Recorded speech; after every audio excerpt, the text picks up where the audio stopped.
you come here for a second?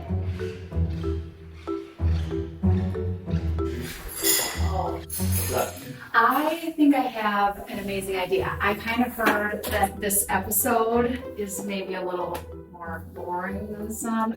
So, to liven it up, I have a plan for those two. So I came up with a list of words every time either Autumn or Amanda says one of these words, they have to take a shot. So do you want the list? Okay. Yes. Do you have any alcohol? Oh, there's always alcohol around here. Yes. I'm going this. Let's go.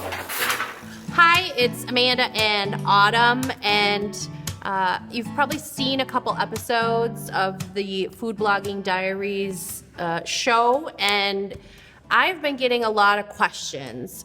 People seem to be shocked by what we do here, because I know it looks like we're having a ton of fun.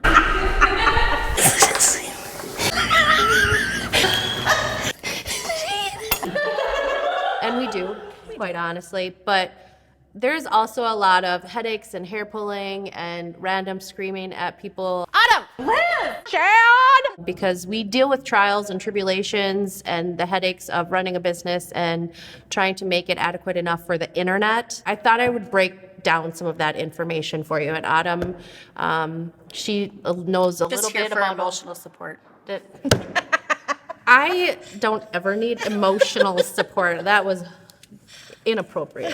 This is serious. Do you guys want to deliver the nightly news first? What's the weather like today, Al? Let's start basic. What is a food blog? I know my definition, but I looked it up and I thought it was a little bit fascinating. So Wikipedia says that food blogging represents a complete interweaving of foodie or gourmet interest in cooking with blog-style writing and photography. I think that's what a lot of people think you do. So that is not really what I do, but I thought it was an interesting insight into what the world thinks. And hold! Amanda, you said the word food blog 3 different times, so you get to have 3 drinks. Liz wanted to spice the interview up a little. She has a list of words that if you say you have to take a drink. Okay, I need to give my consent. What's happening? So there's a list of words. Oh, this is just your game. I knew. No. If I have to do this, you have to do this. Ooh. This is ridiculous. I think we'll catch you 2 Autumn. I'm just gonna keep my answers to a minimum. This is supposed to be professional! Liz, this is an interesting development. Oh, I have things to do today. Okay, what was I doing? I started doing it well before the organized websites were in place. So when I started doing it, a lot of us use a software called WordPress that runs the back end of our website. I believe it was 2013 is the first ultimate recipe card that WordPress introduced to the food blogging market. Drink! Oh, I said. So Here we go. I cannot burp with a beer. To put in perspective how vastly widely used food blogs are, if you search the word chicken on the internet, there are 8 billion results. And that's just one ingredient of one recipe of a food blog, right? If you search the word corona or coronavirus, there are 7 billion results. So food is universally known to all people, all cultures. Food is a common factor. And this niche of food blogging is highly underappreciated and misunderstood. How do people food blog? You know, I've had a few drinks, so I'm gonna let Autumn take this one. So I think it really depends. There's a lot of different types of food blogs. I mean, I feel like that's one, right? Do I have to drink too while she's doing it? People get into food blogging. You already had your drink, that's okay. Remember just once, because otherwise we're never gonna get through the Maybe internet. I'm thirsty. Oh, okay. Thanks, Liz.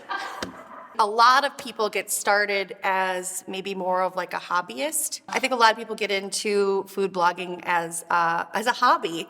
You know, maybe they're a really good cook or they've been complimented many times. A lot of people have an interest in sharing that with the world. And so that hobby kind of starts and grows. And then once they get into it, they start dabbling in it a little bit more. I think that's when they realize that it's way more than just a little thing. And if you start getting interested in the monetization side of blogging, then I think you have a choice to make. Either you kind of let it fizzle out or you just let it be a hobby, or you double down and you dive in. And that's when the real work starts. How do you come up with recipes? I would say the number one factor in recipes is seasonality. Obviously, holiday baking is a huge factor, and the big holidays, they really dictate what's leading into that season, because typically in our industry, we want to make sure that the recipes are tested, perfected, and available to you well before Thanksgiving or Christmas or any of that. And so we have to be testing stuffing recipes in the middle of July. Demand is a big one. People will just say, do you have a recipe for such and such?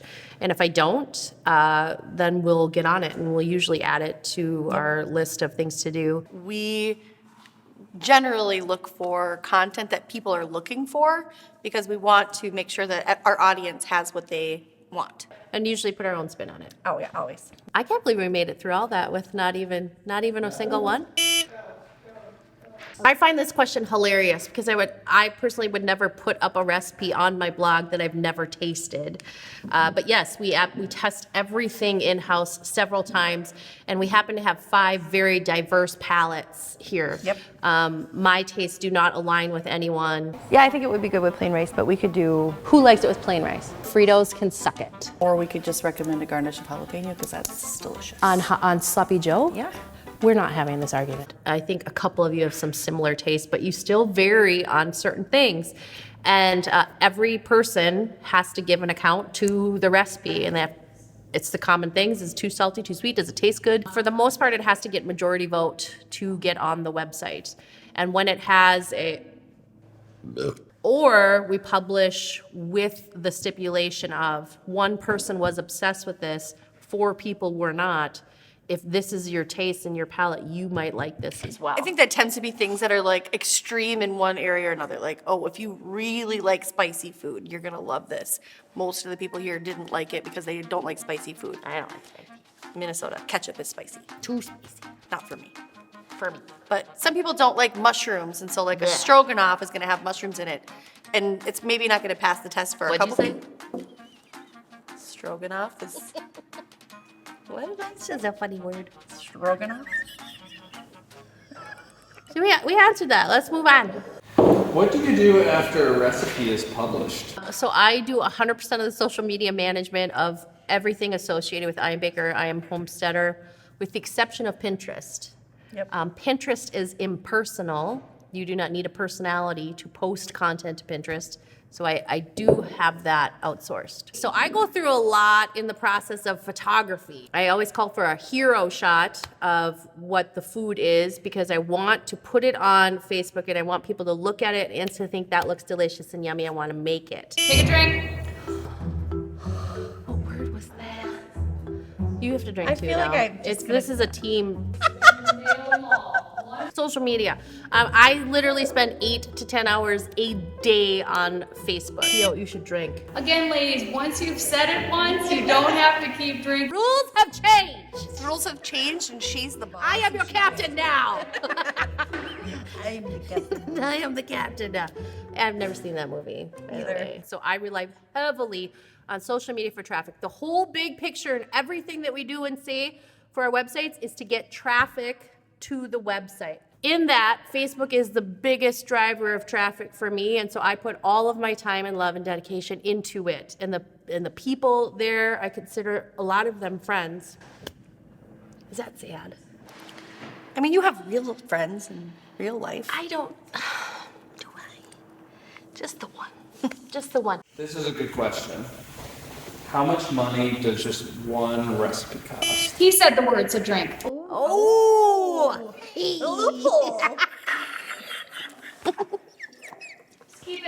Spicy? That is a great question that you randomly thought of. So in here, in my business, which we do everything in-house, one version of, one run through of, from beginning to end, costs between $750 and $1,000.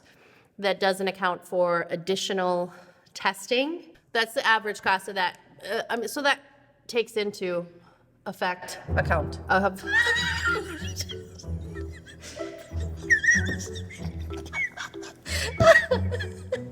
That takes into account all of what the I said. ingredients, all of our time. dime.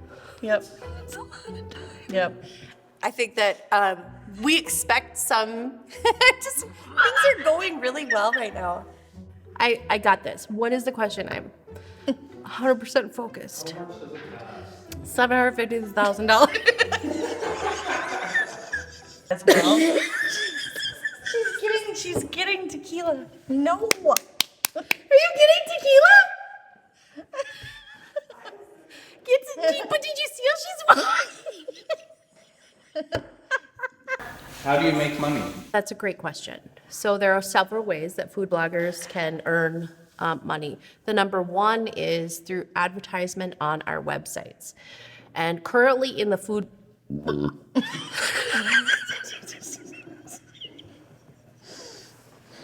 You did not.